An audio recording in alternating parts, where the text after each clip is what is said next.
I can't believe it's 2026, which means it's been 10 years since I first started playing Counter-Strike. Like many of you, I was drawn more to the skins than the gameplay itself. I remember specifically watching Anomaly in 2016 and his crazy reactions when unboxing knives worth ungodly amounts of money.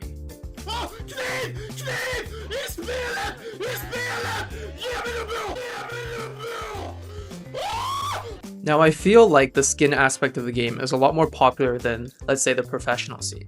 I remember in 2020, during COVID, that my TikTok algorithm was promoting more case unboxing videos than actual gameplay. Creators such as Onipixel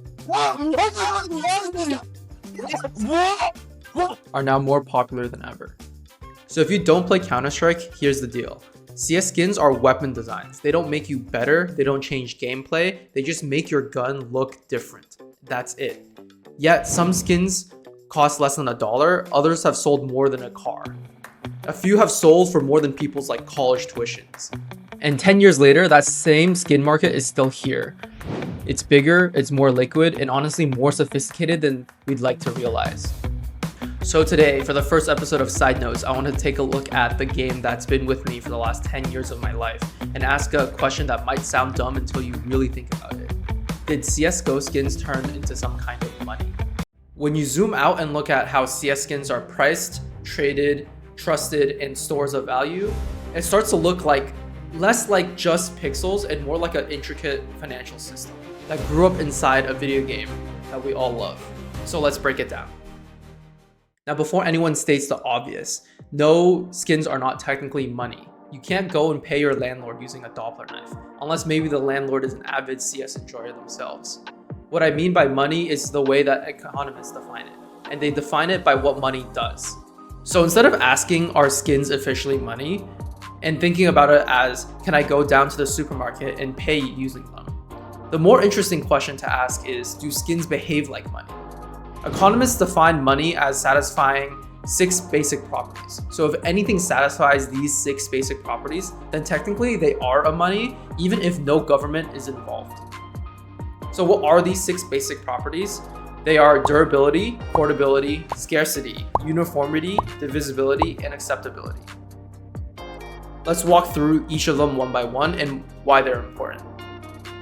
First, we have durability. So what is durability? Well, money needs to last.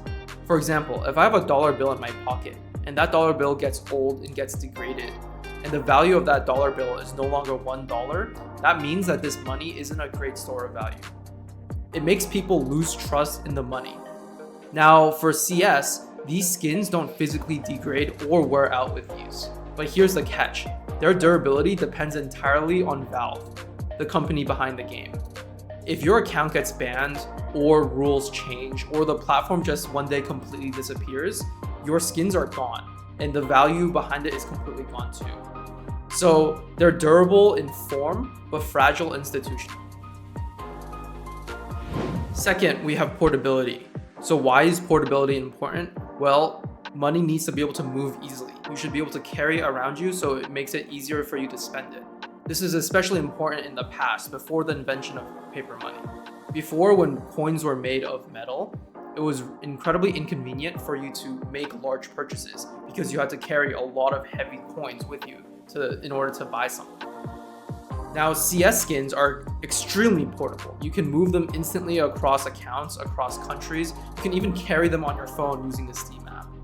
But this only exists inside Valve's ecosystem. You can't really use them into the real world, right? So they're hyper portable, but they're trapped inside of one platform. The third property is scarcity. Now, scarcity is really important, and actually this is where CS skins start looking a lot like money. Money needs to be scarce. Why? If I had infinite money and everyone else had infinite money, then the value of the dollar becomes worthless. For example, if I went to the market and I wanted to buy an apple and I had infinite dollars, and I told the farmer that I wanted 1 apple and I would be able to pay an infinite amount of money for it, and then the guy next to me also has infinite dollars and he's also willing to pay an infinite amount of money, then how much is $1 actually worth? Basically nothing. If everyone has infinite dollars, then the value in the money collapses. CS skins are scarce by design, and I'll give you an example on how to actually acquire the skins. So to actually get one of these skins, you have to unbox them from one of these cases that can be dropped from playing the game. Not only do you get one of these skins, you actually need to buy a key to open this case for $2.50. Now, within this case, there are actually 5 tiers of rarities.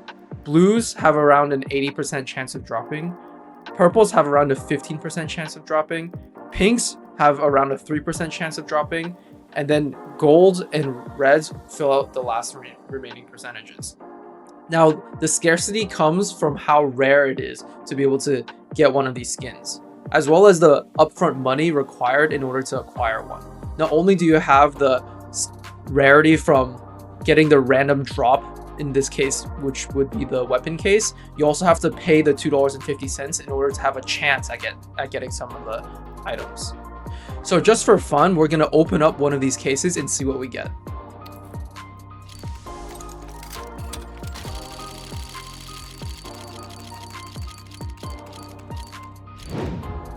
Okay, so now my $2.50 is basically gone, and we got a blue UMP, which is basically worth nothing. So by that demonstration, the scarcity of the weapon skins in Counter-Strike come from the inherent rarity of how the weapon skins are acquired in the first place. The fourth property is uniformity. This just means that my $1 is the same as your $1. Skins sort of do this. If 2 skins are exactly the same wear, same version, they trade at basically the same price. However, if you get really into the details and look at the float values and patterns, these are tiny details that make 2 identical skins completely different in price. So valuation gets complicated fast. The fifth property is divisibility. What does divisibility mean? Well, my $5 grill can break down into $1, and $1 can be broken down into cents. This is important because money needs to work for big purchases and small ones.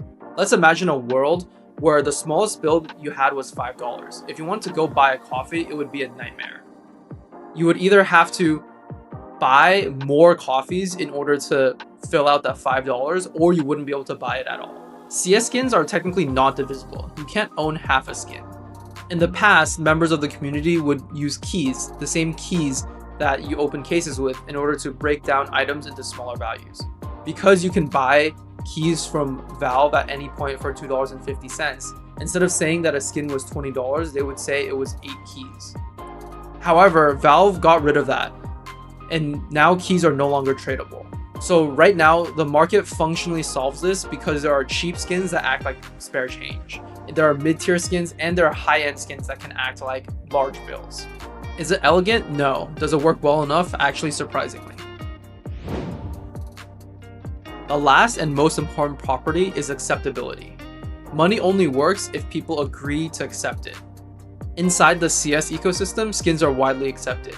Even on third-party gambling sites, people agree to trade skins in order for a set dollar price. However, outside the system, outside people who play the game, these are completely useless.